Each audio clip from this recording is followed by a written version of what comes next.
Olá para quem é da educação infantil e chegou aqui nesta sala agora para acompanhar a apresentação do professor Aristeu Leite Filho.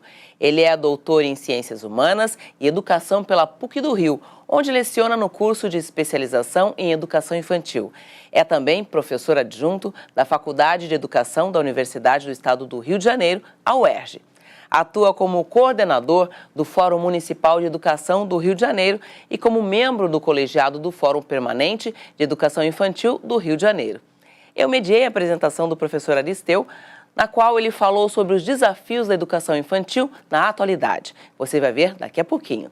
E logo após o fim da palestra, vocês vão assistir a um vídeo gravado pelo professor Luan Felipe, assessor da Coordenadoria da Primeira Infância da SME. Ele vai propor uma reflexão para vocês debaterem com os seus pares aí nas suas unidades escolares. Combinado? Então, vamos à palestra.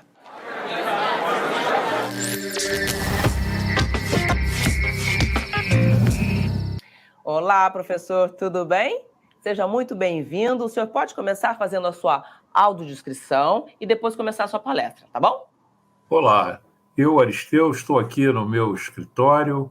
Na parede de trás vocês veem duas portas, tem uma pequena mesa ali com umas canetas, uns equipamentos. Eu tenho muito tempo na área de educação, algumas décadas. Sou professor.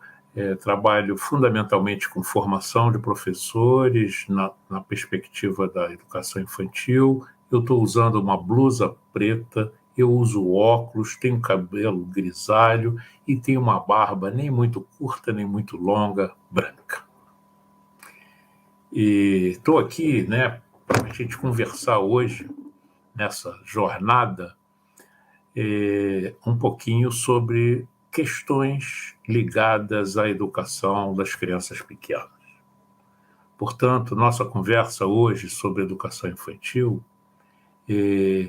tem um pressuposto que a educação escolar, não só é infantil, mas a educação básica que estamos fazendo há alguns séculos, não tem contribuído com a melhoria do mundo. Por que eu falo isso? Eu vou iniciar pensando globalmente para que a gente possa agir localmente. Essa é uma ideia antiga, Alguns pensadores defenderam essa ideia durante muitos anos e o próprio John Lennon, Beatles, John Lennon, defendeu isso, pensar globalmente para agir localmente.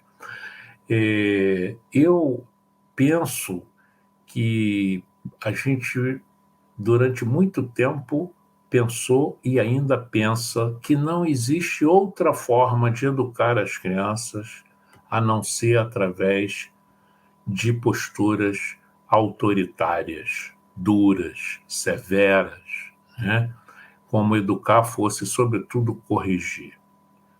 E eu vou trazer umas ideias aqui de um autor do livro Liberdade Sem Medo, e no final vou dizer a data em que ele escreveu essas ideias. Neil, autor do livro Liberdade Sem Medo, nos diz que nossa cultura não tem tido grande sucesso.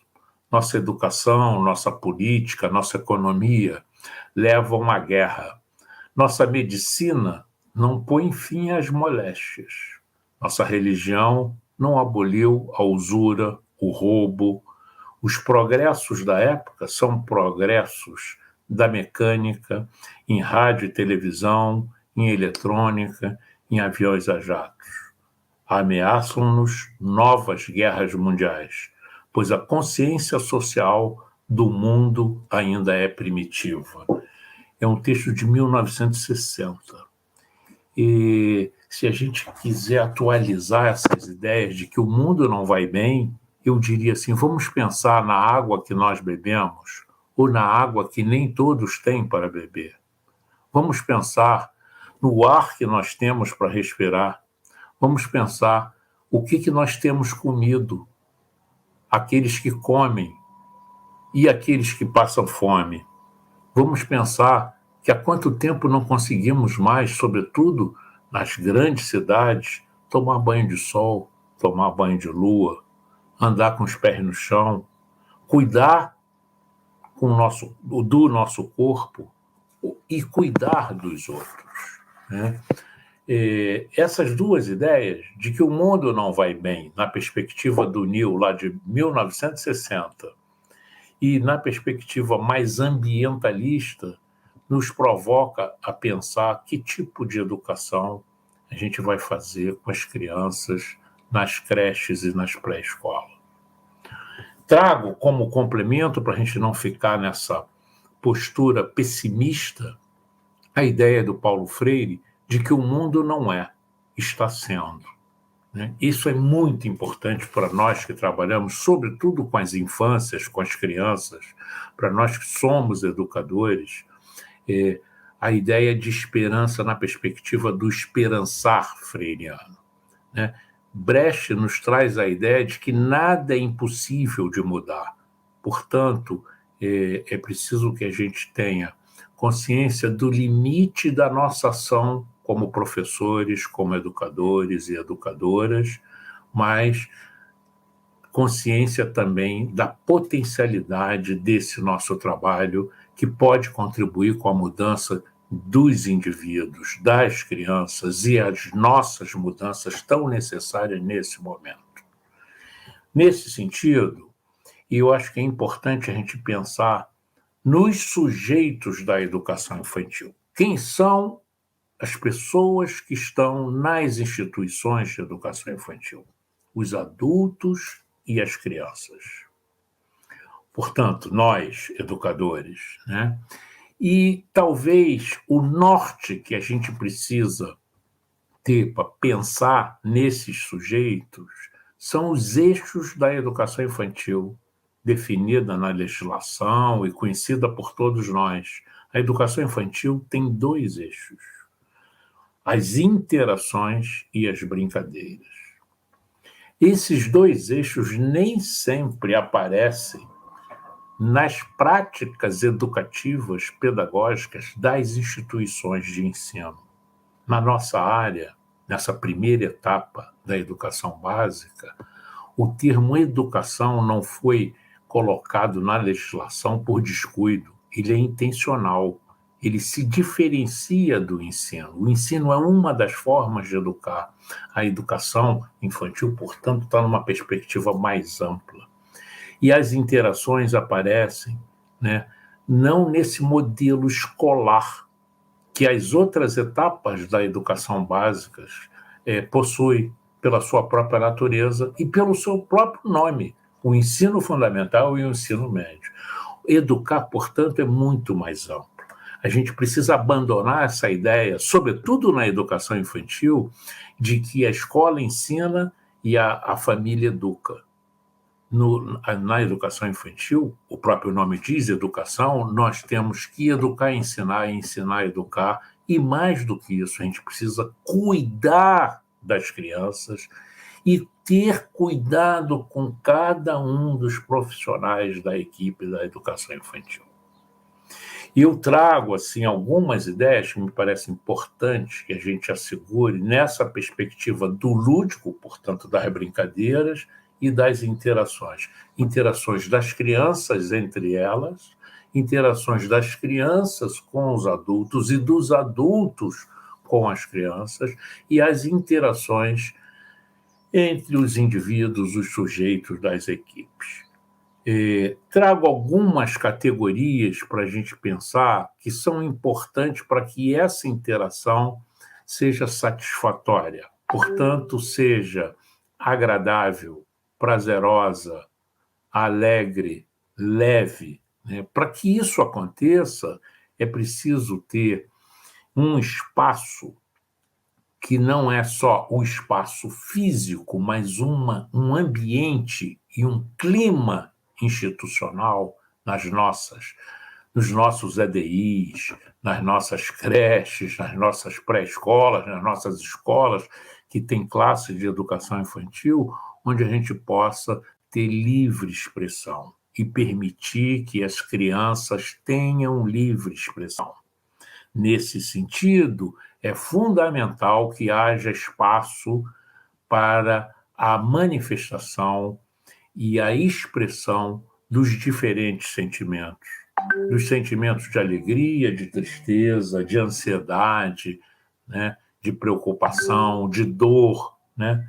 Não reprimir sentimentos fortalece a ideia da livre expressão. Um outro ingrediente fundamental na ambientação das instituições de educação infantil, no nosso caso aí dos espaços de desenvolvimento infantil e das escolas que têm só educação infantil ou pré-escola ou turma de pré-escola, entender que essa instituição precisa ser um espaço que favoreça as experiências. E essas experiências acontecem através da convivência entre os indivíduos que frequentam a nossa instituição. Portanto, que a creche e a pré-escola, que as nossas turmas de educação infantil permitam descobertas no sentido mais amplo, né?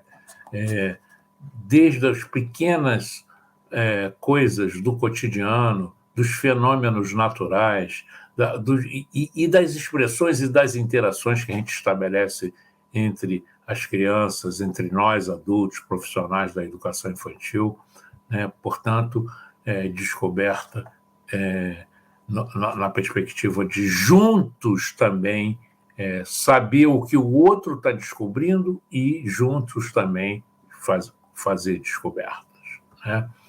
E eu passo a falar um pouquinho, né, para a gente refletir nesse início de ano letivo, como que nós temos visto nossas crianças.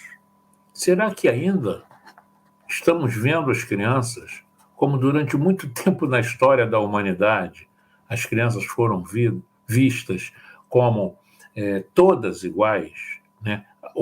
A categoria criança iguala indivíduos que têm suas características pessoais, que têm características universais, são crianças, mas que cada uma tem seu ritmo, cada uma tem suas características, e mais do que isso, crianças não vistas como todas iguais, né, mas vistas como tendo a diversidade, seja ela social ou cultural, como uma característica fundamental dessa faixa etária, desses indivíduos que no Brasil são cidadãos e que têm o direito de ter educação infantil.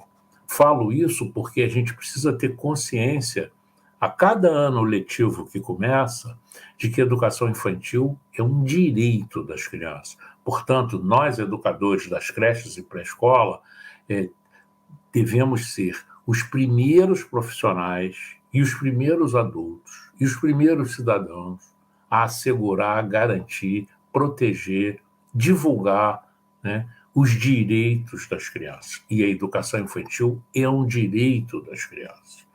E as crianças, portanto, não são todas iguais. Elas têm, como eu já falei, características universais, o simples fato de estar nessa faixa etária, né, todas elas, em todas as culturas, em todas as inserções e caracterização social, cultural, econômica, mas elas também são diversas e também são concomitantemente desiguais. Trago algumas características da infância ou das infâncias, das crianças, que são universais para que a gente possa se contrapor a uma ideia muito usual também de que criança é aquela que não sabe, é aquela que não consegue, é aquela que não é ainda. É um indivíduo, ele e ela, e ainda vão ser. Né? É muito comum na nossa cultura a gente escutar o dia que você for gente, como criança não fosse, né? E não a criança é quem não sabe nada, criança é quem não consegue, criança é quem precisa ser monitorada, controlada, adestrada para virar gente. Então, nesse sentido, é preciso que a gente entenda que as crianças nascem com vontade própria, nascem com capacidade de aprender e se desenvolver, nascem com sexualidade. Isso todos são descobertas que a psicologia do desenvolvimento, a pediatria, a própria pedagogia descobriu nos últimos 200 anos. As crianças, os nossos filhotes, né? Criança, eu costumo dizer sempre, para quem me conhece sabe, criança é gente, e a gente precisa, como educador da primeira infância, defender a ideia de que criança é gente. Criança tem vontade, criança precisa ser respeitada, não é na força, não é na violência, não é no controle das crianças que a gente vai fazer com que elas se eduquem para se constituírem indivíduos que nós desejamos que elas sejam, né? Até porque esse modelo fracassou. Quando eu penso globalmente, o mundo não vai bem. Essa educação autoritária que muitas vezes a gente vem fazendo, ela tem boas intenções, mas ela não funciona.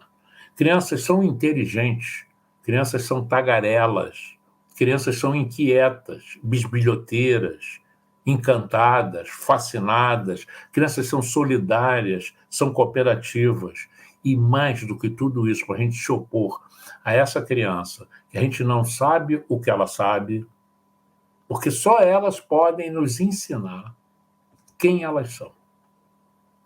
A gente precisa, antes de educar, antes de ensinar, aprender com as crianças quem elas são. A melhor pessoa para nos ensinar quem ela é a pessoa. Então, as crianças aprendem o que elas vivenciam. Isso é fundamental para a gente que está começando um ano letivo de 2022. O que de vivência e de experiência vai ser oferecido para o meu grupo de crianças, seja de 1 ano, de 2, de 3, até 5, para que a gente vivencie coletivamente.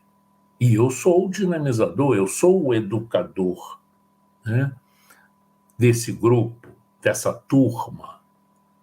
E aí eu passo a falar de algumas questões, né, que me parecem importantes nesse momento, e porque a gente, embora considere que as instituições de educação infantil devem ser, no caso, né, sobretudo de uma rede tão grande, feita a nossa aqui da cidade do Rio de Janeiro, espaços de acolhimento de diferentes e diversas infâncias e crianças, e que o professor ou a professora de educação infantil não é um ensinador, mas é um educador da e na vivência dessas infâncias, né? E cabe a ele dinamizar, articular, coordenar vivências, experiências e convivências para que as crianças possam se manifestar.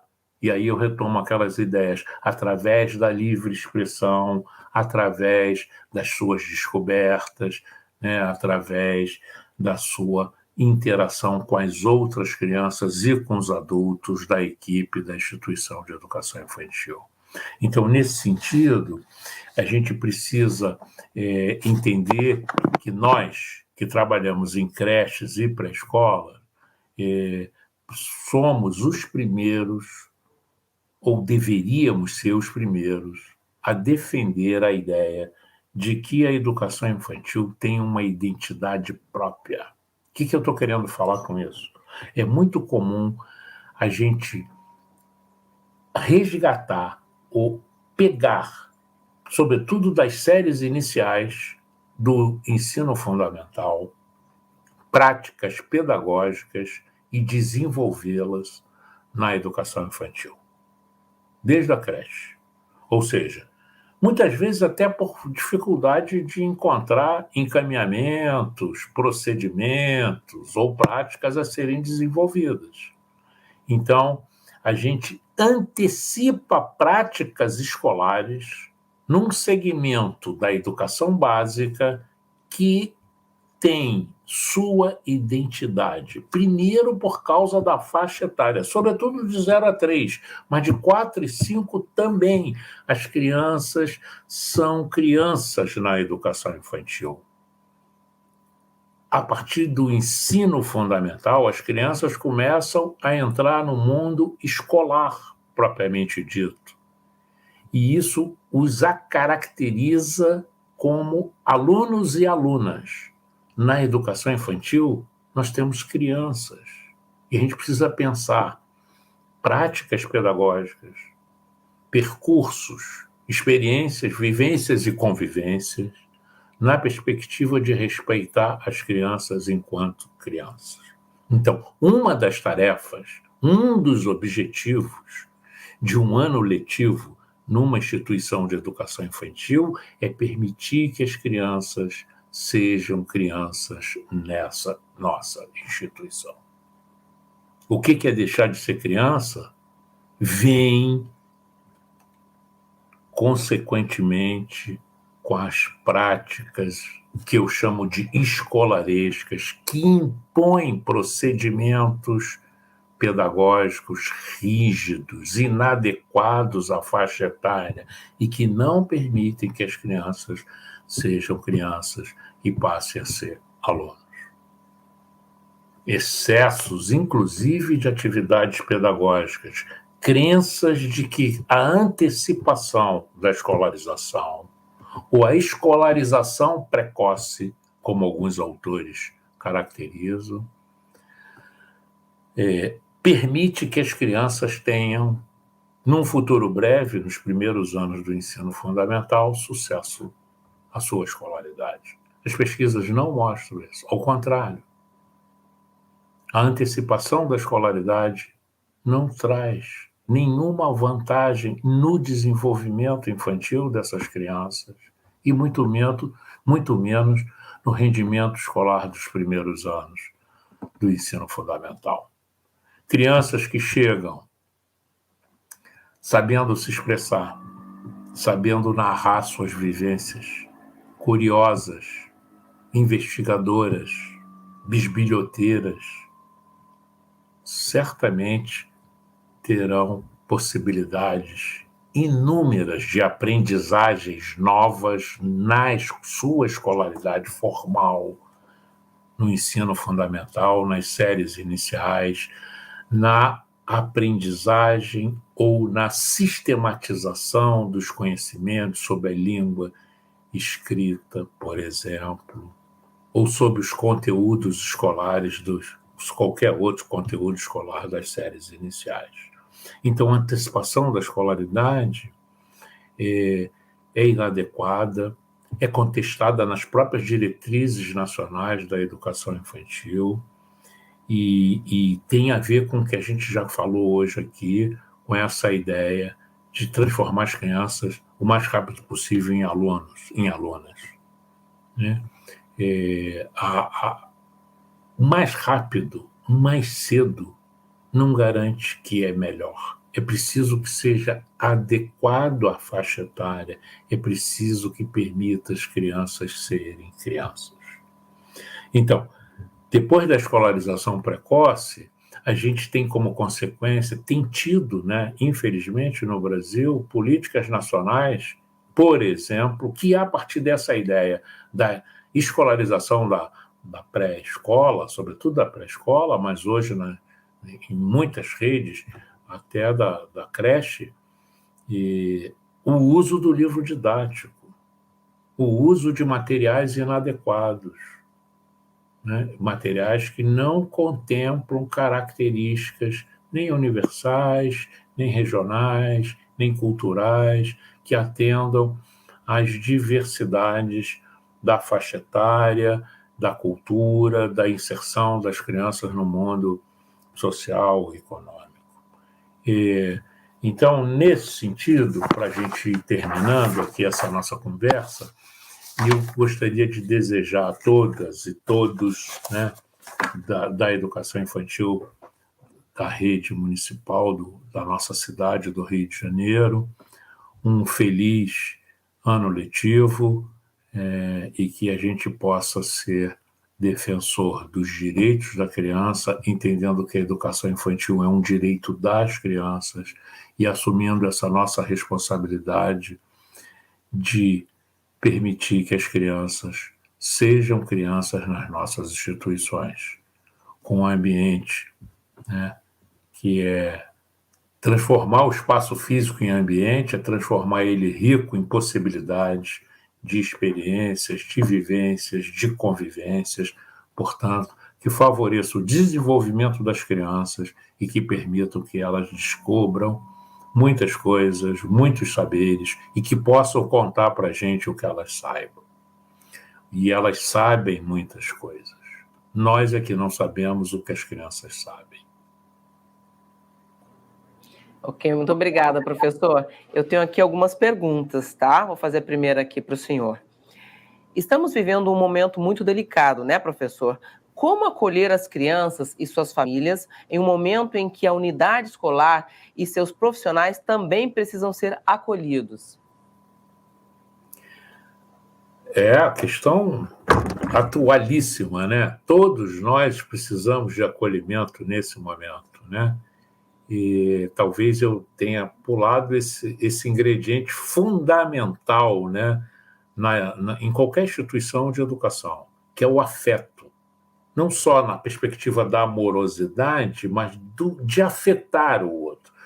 E nos acolhermos, né, é permitir a circulação de afetos. O que eu quero dizer com isso? As equipes precisam ser equipes. Né? Muitas vezes a gente tem encontrado em pesquisas, em avaliações, né, nas redes de educação, nas próprias instituições particulares e comunitárias, que o que diferencia essa instituição de outra é que ela tem uma equipe. Né? A equipe é esse ambiente acolhedor. Então, a gente precisa estar junto para poder juntos acolher as famílias, os pais e as crianças. Recebê-los como indivíduos assim isolados, professor, turma, é diferente de receber como a equipe que trabalha naquele ADI, naquela escola, né? Passa a ideia de time, né? De estar junto. Estar junto traz conforto. Esse animal, ser humano que nós somos, ele precisa de interação. E a gente tem vivido momentos de isolamento. Então, está na hora da gente se constituir profissionalmente, pedagogicamente, tecnicamente, como equipes, para afetivamente poder acolher e afetar as famílias e as crianças que vão chegar aí para esses 200 dias de atividade com a gente. Ok, professor. A próxima pergunta é a seguinte: é possível valorizar a produção das crianças neste momento em que a cultura do consumo influencia as práticas pedagógicas, especialmente com a venda de materiais prontos e estruturados? Eu falei um pouquinho de um livro didático, né, fazendo uma crítica da inadequabilidade dele para a pré-escola e para a educação infantil. E eu diria assim, olha só, e lógico que a sociedade de consumo ela tem uma influência enorme nas nossas vidas e nas vidas das nossas crianças. No entanto, na creche e na pré-escola, a gente pode experimentar outras alternativas que não dos materiais prontos, dos brinquedos prontos, do que está sendo vendido no mercado. São muitas as experiências, inclusive nas creches e na pré-escola da cidade, da nossa cidade, a gente tem visto aí em anos anteriores, sobretudo antes de 2020, lá 2019. E a produção, né, de brinquedos, de jogos, feito pelas próprias crianças e junto com as professoras, né, e professores, de materiais de refúgio, de sucata, como o pessoal chama. Né? Isso é numa perspectiva diferente do consumo. A outra coisa é trabalhar, né, com a valorização de produções mínimas, né? Que as crianças trazem de objetos da natureza, de pedaços da sua casa, como diz uma colega minha. O que as crianças levam para a creche, para a escola das suas casas? Uma tampinha, uma roda, um braço de boneca. E isso é também trabalhar na perspectiva de ter um pedaço da minha casa na minha creche, na minha pré-escola. Mas tem essa conotação também de valorizar a possibilidade de brincar, ou seja, de vivências lúdicas, né, com objetos que não são estruturados e que não estão no mercado e que podemos estar numa perspectiva não consumista, né, nesse mundo consumista onde eu consumo não porque eu preciso, mas porque dizem que eu tenho que consumir, né? Essa é uma vivência que é preciso que seja realizada desde os primeiros anos de vida, né? Para que a gente possa se posicionar não como consumidores inconsequentes e irrefletidamente. A gente consome porque está barato, não é porque eu preciso, né? Como é que a gente ensina as crianças? Eu acabei de falar que as crianças aprendem o que elas vivenciam. Então, uma educação anticonsumista, né, é preciso que tenha vivências não consumistas para que elas aprendam e a gente aprenda junto com elas a não ser consumidores inconscientes, inconsequentes, entregues aos homens de marketing desse mercado poderosíssimo que está aí e que todos nós estamos submetidos aí. Ok, professor, eu tenho a terceira e última pergunta, tá? Fala-se muito da escola como um território das infâncias. Como os educadores podem propiciar um diálogo entre os saberes, as culturas infantis e o currículo da educação infantil, professor? Eu trouxe algumas ideias, né, desse território, dessa diversidade, né? Chamar de infâncias e não de infância já é assumir uma concepção de que não existe criança, mas existem crianças. Quando a gente diz que a instituição de educação infantil deve ser uma instituição que acolha as diferentes infâncias, a gente já tem um pressuposto para desenvolver o que a questão traz aí. Eu diria, é a livre expressão, é a manifestação das crianças, né, corporal, verbal, através do grafismo, do desenho, das suas atividades, do jogo dramático, depois de quando um pouquinho mais velha, das dramatizações, em que as crianças vão poder expressar as suas culturas, né? Então, a cultura da escola é permitir que as diferentes culturas se manifestem nesse espaço, para que haja interação, né, dos indivíduos, portanto, das crianças e das culturas das crianças, né? Desde os seus hábitos mais elementares, das suas diferentes moradias, das suas casas, dos seus ambientes fora da instituição de educação infantil, até o que elas trazem como, né, participam de outras instituições, muitas delas frequentam instituições religiosas, participam de cultos, né? Ou vivenciam outras práticas nas suas comunidades, né? Nos seus bairros, né? Que podem ser manifestados livremente, e daí eu insisto na concepção de livre expressão na pré-escola e na creche. Ok, obrigada, professora. A gente tem um tempinho ainda. Se o senhor quiser suas considerações finais ou um recado para os professores, o senhor fica à vontade. O recado que eu diria é assim, a gente precisa entender que a educação marca. Por isso que eu e várias pessoas, muitos autores, tem um texto antigo, né, de 2 séculos atrás, que diz o que eu disse aqui, que as crianças aprendem o que elas vivenciam. E nós, como educadores das crianças na primeira infância, temos um poder muito maior que, por vezes, acreditamos. né? Nós podemos contribuir com a mudança dessas crianças, desses indivíduos que estão iniciando a sua educação fora do espaço da casa, da família, né? Nesses espaços institucionais que a gente trabalha. Então é preciso que a gente tenha consciência da nossa importância em mudar essas pessoas. A gente não consegue mudar a sociedade, não, né? O próprio Paulo Freire diz isso. A educação não muda a sociedade, mas muda os indivíduos. Os indivíduos podem e devem mudar essa sociedade que não vai bem. Eu sou um otimista, acho que a gente tem que ter esperança otimista na vida, como diz o próprio Freinet, né, que é um autor que me acompanha aí há algum tempo, mas sem ilusão. A gente tem alguns limites, mas tem muitas possibilidades.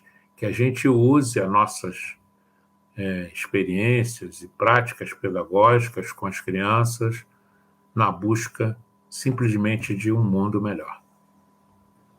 Professor Aristeu, muito obrigada pelos seus ensinamentos e até a próxima, tá bom? Até a próxima. Obrigado.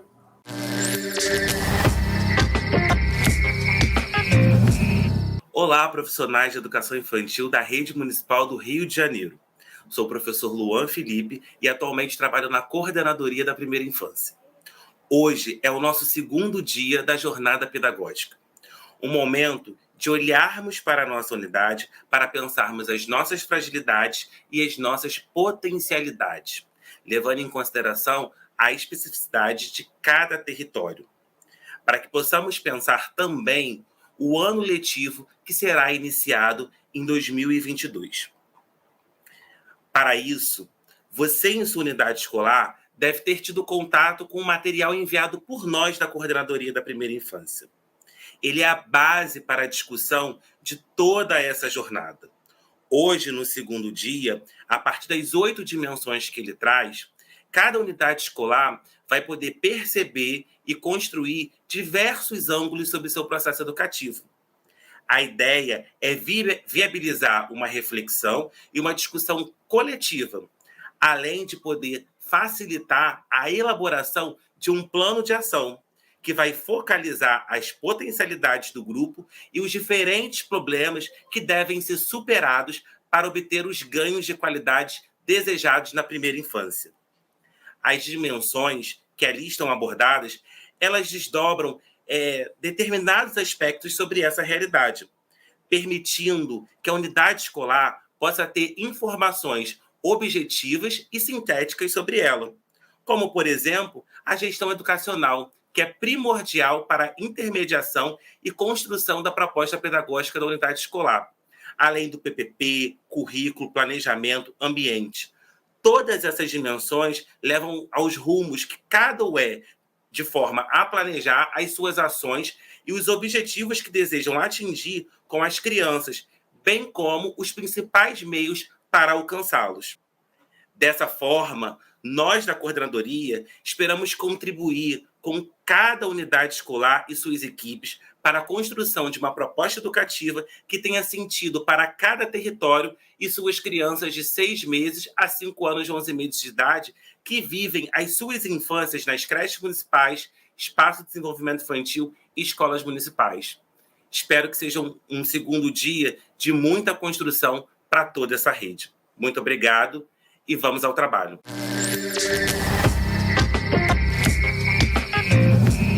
E o segundo dia da Jornada de Planejamento e Formação Pedagógica 2022, voltado para a educação infantil, está terminando. Obrigada a todos vocês que ficaram aqui conosco. O seu trabalho continua aí na sua unidade escolar. É hora de botar a mão na massa. E não se esqueçam que a Escola de Formação Paulo Freire vai disponibilizar amanhã um link para que você faça uma avaliação dessa jornada, ok?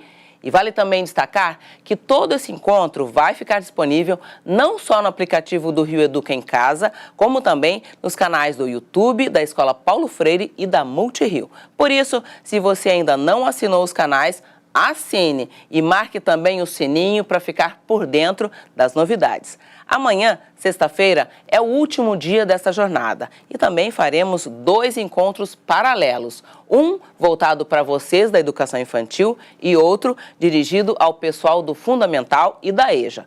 É só pegar o link com a direção da sua escola. A gente se encontra amanhã de novo, ok? Tchau, tchau.